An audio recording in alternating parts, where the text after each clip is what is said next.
News मित्रों, सत्ता की शुरुआत आज हम जो कर रहे हैं वो अविश्वास वर्सेस विश्वास की जंग के पार्ट 2 से कर रहे हैं। अविश्वास प्रस्ताव पर चर्चा के पहले दिन के मुकाबले आज लोकसभा का सीन पूरी तरीके से बदला हुआ था। कल जहां माहौल ज्यादातर समय शांतिपूर्ण था, वहीं आज संसद में गोले भी चले, शोले भी भड़के, रौद्र रूप भी दिखाई दिया और फ्लाइंग किस वाला बवाल भी हुआ। भारत माता की जय की बात से लेकर कैरोसिन छिड़कने तक की बातें हुई और रावण, मेघनाथ और कुंभकर्ण तक की एंट्री हुई। दिल और दिमाग की बात भी हुई और अडानी का नाम भी गूंजा। इतना ही नहीं, लोकसभा की बहस में आलिया, मालिया और जमालिया की एंट्री हुई। सिर्फ मणिपुर ही नहीं, आज की बहस में कश्मीर में हुई हत्या का मुद्दा भी उठा। कुल मिलाकर आज संसद में आग ही आग थी और इस आग की शुरुआत की कांग्रेस सांसद राहुल गांधी ने, तो खत्म किया गृह मंत्री अमित शाह ने। विपक्ष की तरफ से राहुल गांधी पर फोकस था तो सत्ता पक्ष की तरफ पहले स्मृति ईरानी और बाद में अमित शाह ने हिसाब किताब पूरा कर दिया। लोकसभा में चले गोलों और भड़के शोलों पर हमने सत्ता की डिटेल कुंजी तैयार की है। इसे आप दिन भर की बहस का सबसे विश्वसनीय निचोड़ भी कह सकते हैं। अगले 10 मिनट में ये पूरी कहानी आपके सामने रखेंगे, लेकिन इससे पहले एक छोटा टीजर देख लीजिए। भारत माता की हत्या आपने मणिपुर में की। भारत माँ की हत्या की बात की और कांग्रेस पार्टी तालियां बजाती रही।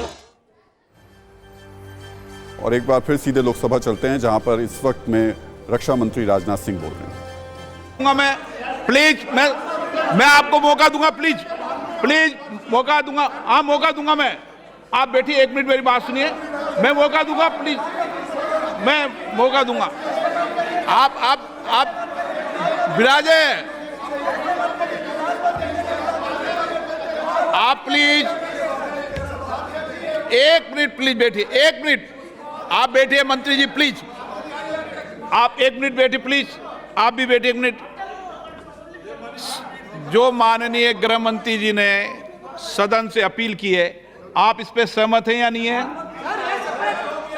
शांति की अपील पे सहमत हैं या नहीं है? मेरे एक सवाल का जवाब दीजिए। आप प्रस्ताव रखिए, आप प्रस्ताव रखिए, न करना है तो न करें।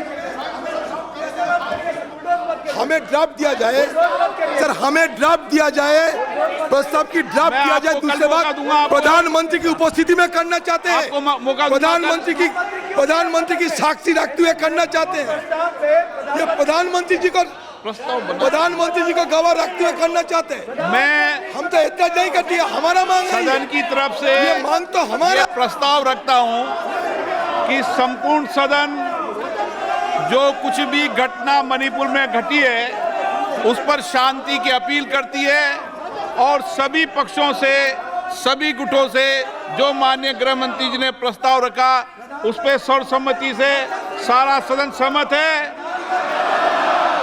सभा की कार्रवाई गुरुवार दिनांक 10 अगस्त 2023 को प्रातः 11 बजे तक के लिए स्थगित की जाती है। चलिए, तो आपको जल्दी से रिकैप दिखा देते हैं पूरे दिन भर का, उसके बाद बात आगे करेंगे। भारत माता की हत्या आपने मणिपुर में की। भारत माँ की हत्या की बात की और कांग्रेस पार्टी तालियां बजाती रही। ये तो ट्रेलर है, अभी ट्रेलर है। आपने मेरी माँ की हत्या की मणिपुर में। राहुल गांधी को माफी मांगना चाहिए। इतना आक्रमण नहीं करूंगा, 1-2 गोले जरूर मारूंगा। अरे यार सुनो ना, इस सदन में एक ऐसे नेता है जिनको आज तक 13 बार राजनीति में लॉन्च किया गया और 13 ही बार फेल गए। दादा, इस चुनाव के काउंटिंग में पता हो चल जाएगा और फोन करना मुझे। क्या आप सोचते हो कि शोर शराबा कर आप मुझे चुप कर दोगे? आप चुप नहीं कर सकते हो।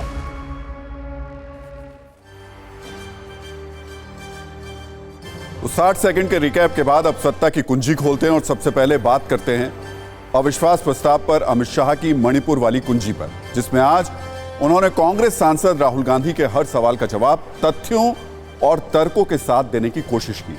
जब गृह मंत्री अमित शाह बोलने आए तो उन्होंने सिलसिलेवार तरीके से बताया कि उनकी सरकार मणिपुर के लिए क्या कर रही है। उन्होंने अपने बयान में इस बात पर खास जोर दिया कि प्रधानमंत्री मोदी पर आरोप लगे कि उन्होंने मणिपुर को इग्नोर किया, जबकि यह सच नहीं है। अमित शाह ने दावा किया कि पीएम मोदी सुबह शाम मणिपुर के हालात को लेकर चिंतित रहते हैं। वो मणिपुर के हालात पर नजर रख रहे हैं। सबसे पहले अमित शाह के इस बयान को सुनिए, फिर आगे बढ़ते हैं। मैं आपके माध्यम से देश की जनता को कहना चाहता हूं, ये परिस्थिति जन्य नस्लीय हिंसा है, इसको राजनीति का मुद्दा नहीं बनाना चाहिए। और मान्यवर 3, 4, 5 मैं पूरे देश को बताना चाहता हूं, इस देश के प्रधानमंत्री ने रात को 4 बजे भी मुझे फोन किया है और दूसरे दिन 6:30 बजे मुझे फोन से उठाया भी इस देश के प्रधानमंत्री ने। और ये कह रहे हैं मोदी जी ध्यान नहीं रख रहे। मान्यवर 3 दिन तक लगातार हमने यहां से काम करने का काम किया, 16 वीडियो कॉन्फ्रेंस करी, 36,000 लोग सिक्योरिटी फोर्सेस सीएपीएफ के वहां पहुंचाए, वायुसेना के विमानों का उपयोग किया, चीफ सेक्रेटरी बदल दिया गया, डीजीपी बदल दिया गया, सुरक्षा एडवाइजर भेज दिया गया, चीफ सेक्रेटरी भारत सरकार ने भेजा, डीजीपी भारत सरकार ने भेजा, सुरक्षा एडवाइजर भारत सरकार। ये सब 4 तारीख की शाम को समाप्त हो गया था। 3 को हिंसा हुई, 4 तारीख को समाप्त हो गया था। और तो गृह मंत्री अमित शाह आज पूरी लय में थे। उन्होंने न सिर्फ अपनी सरकार के कामों को बताया, बल्कि उन्होंने कांग्रेस को पुराना इतिहास भी याद दिलाया और बताया कि जब पहले मणिपुर में हिंसा हुई थी तो गृह मंत्री ने नहीं, बल्कि गृह राज्य मंत्री ने जवाब दिया था।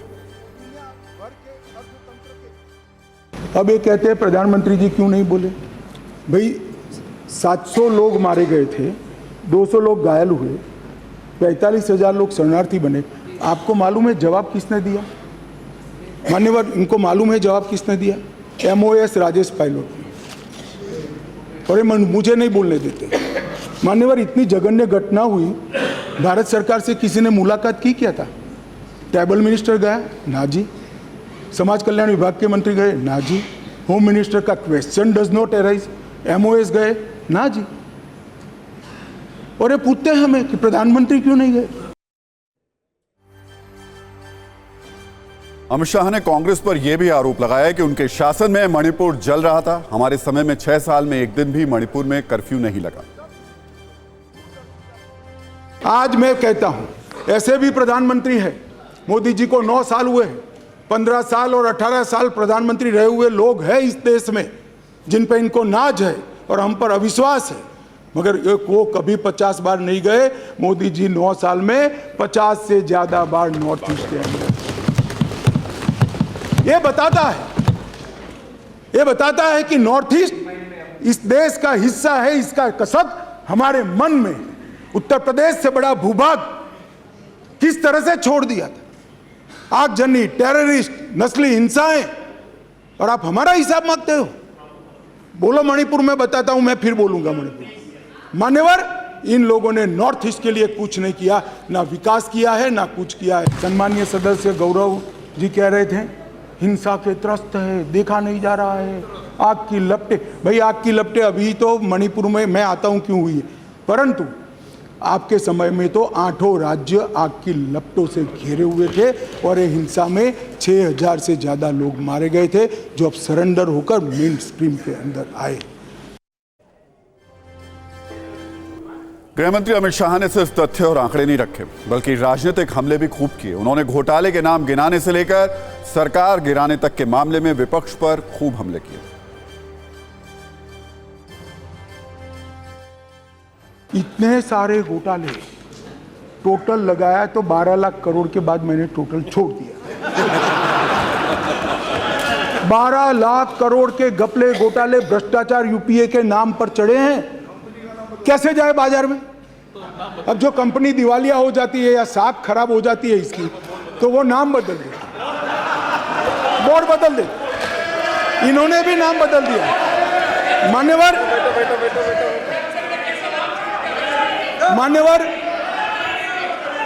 बोफोर्स, एक मिनट भाई, बोफोर्स घोटाला किसने किया? यूपीए ने किया। 2G स्पेक्ट्रम किसने किया? यूपीए ने। सत्यम घोटाला किसने किया? यूपीए। कॉमनवेल्थ घोटाला किसने किया? यूपीए ने। कोयला घोटाला किसने किया? यूपीए ने। टाटा ट्रक घोटाला किसने किया? यूपीए ने। वोट के बदले नोट का घोटाला किसने किया? यूपीए। आदर्श घोटाला किसने किया? यूपीए ने। नेशनल हेराल्ड का घोटाला किसने किया? यूपीए। वाड्रा का डीएलएफ घोटाला किसने किया? यूपीए ने। चारा घोटाला किसने किया? खाद्य सुरक्षा बिल का घोटाला किसने किया? गाजियाबाद प्रोविडेंट फंड घोटाला किसने किया? हर्षद मेहता शेयर बाजार का घोटाला किसने किया? हसन अली का हवाला घोटाला किसने किया? आईपीएल का घोटाला किसने किया? एलआईसी हाउसिंग का घोटाला किसने किया? मधु कोड़ा घोटाला किसने किया? फायर फ्रंट सबमरीन घोटाला किसने किया? और कांग्रेस अध्यक्ष की यात्रा का भी घोटाला किसने किया? अब साहब इनके पास नाम बदलने के अलावे कोई रास्ता नहीं रहा है। मणिपुर पर अमित शाह के तथ्यों और आंकड़ों वाले अपडेट के बाद अब बात राहुल गांधी की कर लेते हैं। राहुल गांधी के जिस भाषण का बीजेपी कल बेसब्री से इंतजार कर रही थी वो आज हुआ। सुबह करीब 10 बजे यह साफ हुआ कि राहुल गांधी 12 बजे लोकसभा में बोलेंगे। संसद की सदस्यता मिलने के बाद आज पहली बार राहुल गांधी को बोलना था, तो ये तय था कि आज संसद में शोले दिखाई देने वाले हैं, लेकिन ऐसे ऐसे गोले चलेंगे इसका अंदाजा लगाना थोड़ा मुश्किल था। राहुल गांधी ने बोलना शुरू किया तो उन्होंने मोदी सरकार पर मणिपुर में भारत माता की हत्या का ऐसा गोला छोड़ा कि बवाल ही हो गया। इस बात पर सदन में भारी हंगामा शुरू हो गया। 35 मिनट का राहुल गांधी का भाषण काफी ज्वलनशील था। बीजेपी को इस बात की आशंका थी, इसलिए तैयारी भी पूरी थी। राहुल गांधी के भाषण के ठीक बाद बीजेपी ने अमेठी में उन्हें चुनाव में हराने वाली स्मृति ईरानी को मैदान में उतार दिया। राहुल गांधी के गोले का जवाब स्मृति ईरानी ने आक्रामक तरीके से दिया। इन दोनों के बीच मुकाबले का राउंड 1 देखिए, फिर आगे की कहानी आपको दिखाऊंगा। भारत एक आवाज है, भारत हमारी जनता की आवाज है, दिल की आवाज है। उस आवाज की हत्या आपने मणिपुर में की। इसका मतलब भारत माता की हत्या आपने मणिपुर में की। आप देशद्रोही हो, आप देशभक्त नहीं हो, आप देश प्रेमी नहीं हो, इसीलिए आपके प्रधानमंत्री मणिपुर में नहीं जा सकते हैं, क्योंकि उन्होंने देश की हत्या की है। मणिपुर में हिंदुस्तान की हत्या की है, भारत माता की हत्या की है। पहली बार राष्ट्र के इतिहास में भारत मां की हत्या की बात की और कांग्रेस पार्टी यहां पर तालियां बजाती रही। जो भारत की हत्या की बात पर कांग्रेस पार्टी ने ताली पीटी आज इस सदन में, इस बात का संकेत पूरे देश को दिया कि मन में गद्दारी किसकी है।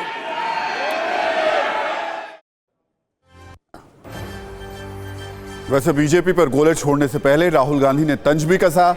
कहा, मैं आज आप लोगों पर इतना आक्रमण नहीं करूंगा, अडानी जी पर नहीं बोलूंगा, 1-2 गोले जरूर मारूंगा। इस पर स्मृति ईरानी ने जवाब दिया, अगर अडानी इतने ही खराब हैं तो जीजा जी उनके साथ क्या कर रहे हैं। राहुल गांधी वर्सेस स्मृति ईरानी का अब आप राउंड 2 देख लीजिए। आज जो मेरे बीजेपी के मित्र हैं, आज आपको डरने की जरूरत नहीं है। आज मैं अपना भाषण, मेन जो भाषण है वो अडानी जी पे नहीं बोलने जा रहा हूं। आप छोड़िए, तो आप रिलैक्स कर सकते हैं, आप शांत रह सकते हैं। आज मैं दिमाग से नहीं बोलना चाह रहा हूं, मैं दिल से बोलना चाह रहा हूं। मैं आज आप लोगों पर इतना आक्रमण नहीं करूंगा, मतलब एक दो गोले जरूर मारूंगा। से अडानी कर रहे हैं तो अब थोड़ा मैं भी बोल दूं। फोटो मेरे पास भी है।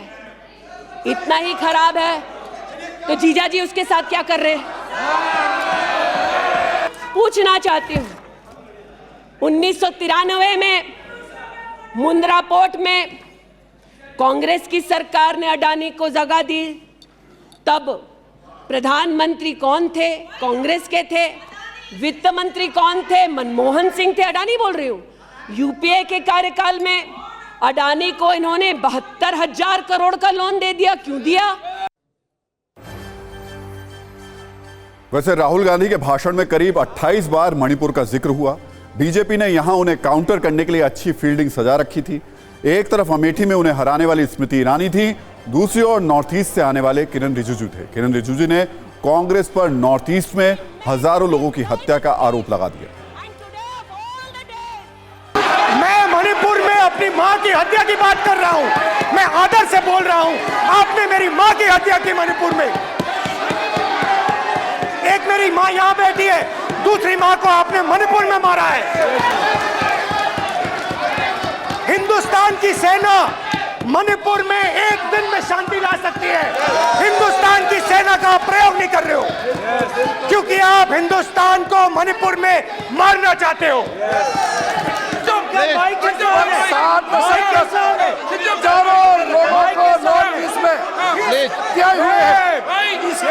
इधर कांग्रेस पार्टी है, राहुल गांधी को माफी मांगना चाहिए।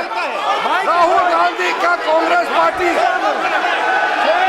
7 साल से ज्यादा इस देश को शासन किया है।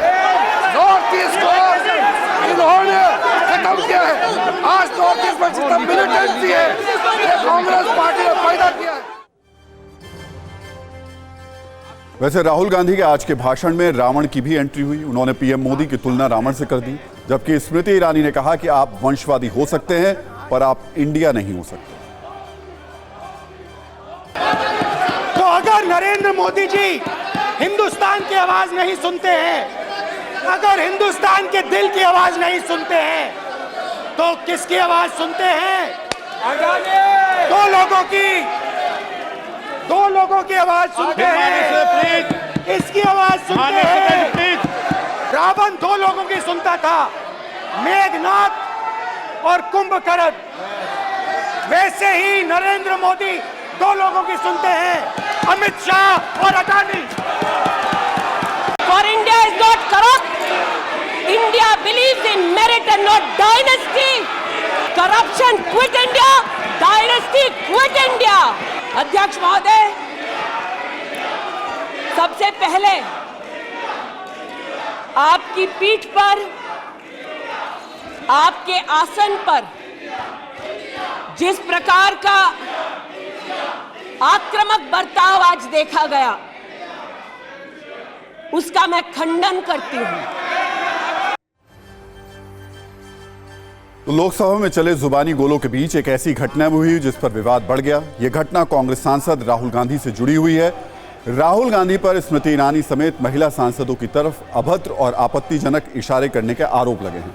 आरोप है कि जब राहुल गांधी का भाषण खत्म हुआ तो उन्होंने सदन से निकलने से पहले महिला सांसदों की तरफ देखकर फ्लाइंग किस किया। अपने भाषण के दौरान स्मृति ईरानी ने इस मुद्दे को उठाया। उन्होंने आरोप लगाया कि राहुल गांधी ने सदन से जाते जाते एक अभद्र लक्षण के दर्शन दिए। कोई अभद्र शख्स ही महिला सांसदों को फ्लाइंग किस दे सकता है।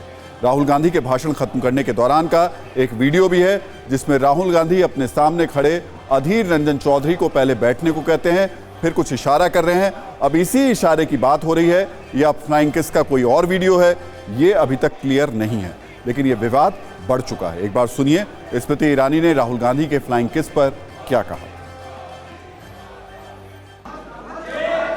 एक अभद्र यहां पर लक्षण के दर्शन दिए।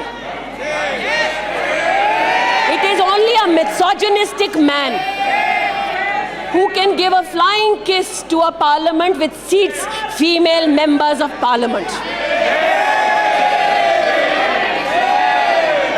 ऐसी गरिमा विहीन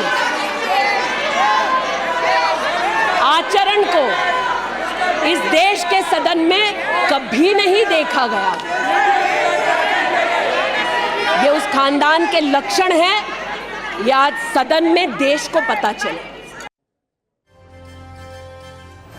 स्मृति ईरानी ने न सिर्फ सदन में अपने भाषण के दौरान राहुल गांधी के आपत्तिजनक इशारे की शिकायत की, बल्कि बीजेपी के कई महिला सांसदों ने लिखित में लोकसभा अध्यक्ष ओम बिरला से राहुल गांधी के खिलाफ कार्रवाई की मांग की। महिला सांसदों ने स्पीकर को दी गई अपनी शिकायत में लिखा है कि जब केंद्रीय मंत्री स्मृति ईरानी सदन को संबोधित कर रही थी, उस दौरान वायनाड से कांग्रेस सांसद राहुल गांधी द्वारा अमर्यादित व्यवहार किया गया। इस मामले में हम राहुल गांधी के खिलाफ सख्त एक्शन की मांग करते हैं। राहुल गांधी ने सदन में न केवल महिलाओं के सम्मान का उपहास किया, बल्कि सदन की मर्यादा का भी अपमान किया। बीजेपी कार्रवाई की मांग कर रही है तो विपक्ष के सांसद फ्लाइंग किस देने को प्यार भरा जेस्चर कह रहे हैं। एक बार दोनों पक्षों के तर्क को सुन लीजिए।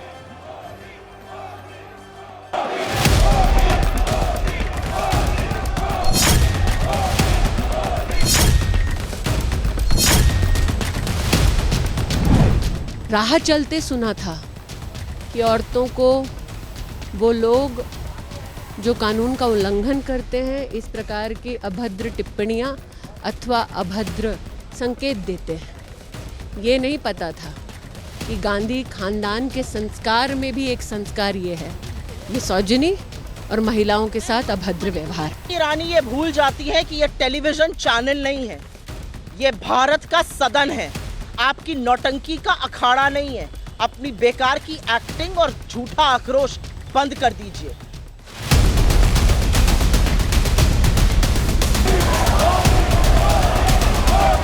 स्मृति ईरानी जी बोलने के लिए खड़ी हुई थी, उसी समय राहुल गांधी जी ने प्लेन किस ऐसा साइन करके वो बाहर जा रहे थे।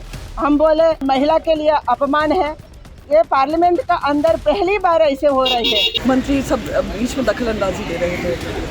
आपसे उन्होंने एक प्यार भरा जेस्चर दिया है, उससे आपको दिक्कत क्या है? इतनी नफरत की आदत बन गई है कि मोहब्बत का कोई भी जेस्चर, प्यार का कोई भी जेस्चर, अफेक्शन का कोई भी जेस्चर आपको समझ में नहीं आता है।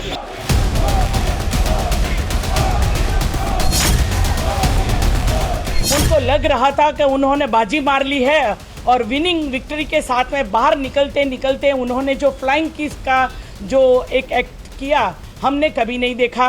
कभी पार्लियामेंट के अंदर आंख मारते हैं, कभी ऐसा अभद्र व्यवहार करते हैं। अब उसको ये कहना कि उन्होंने जाते हुए फ्लाइंग किस, मैं तो कह रहा हूँ कि बहुत सारे जो राज्यसभा में दर्शक बैठे हुए थे या बहुत सारे सांसद बैठे हुए थे राज्यसभा के, उनको उन्होंने मोहब्बत भरा पैगाम दिया। फ्लाइंग किस कौन सी है? ये तो एक दुनिया में बहुत बड़े बड़े लोग जो है अपना प्यार जताने का एक तरीका है।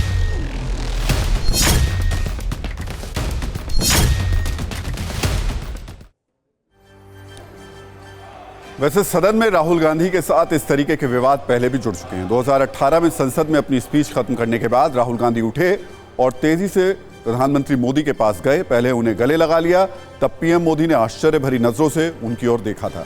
2018 में ही राहुल गांधी ने अपने सांसद सहयोगी को कुछ इशारा किया था, इसकी भी खूब चर्चा हुई थी। प्रधानमंत्री नरेंद्र मोदी ने भी अपने भाषण में इस इशारे का जिक्र किया था। तो आज राहुल गांधी पर जिस तरीके के इशारे का आरोप लगा है, उससे पहले भी इस तरीके की तस्वीरें संसद के अंदर से आती रहीं। हालांकि इन सब के बीच में एक आरोप कांग्रेस की ओर से भी आया है। कांग्रेस ने आरोप लगाया है कि राहुल गांधी के साथ बीजेपी ने साजिश की है। उन्होंने 35 मिनट बोला, लेकिन संसद में कैमरा सिर्फ 10 से 12 मिनट के लिए ही राहुल गांधी पर रहा।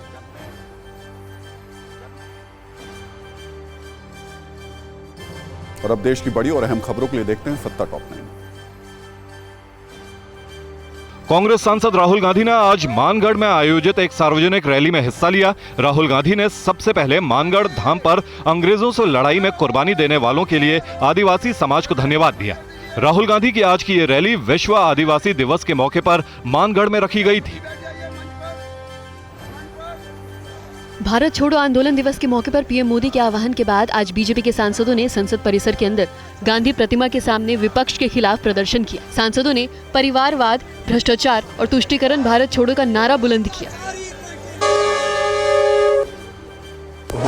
सत्ता में आज का टाइम खत्म हो गया, लेकिन अपने सभी न्यूज मित्रों से हमारी न्यूज रिक्वेस्ट है कि वो सत्ता की न्यूज रील्स को ज्यादा से ज्यादा शेयर करें और अपने सुझाव हमें व्हाट्सएप जरूर करें।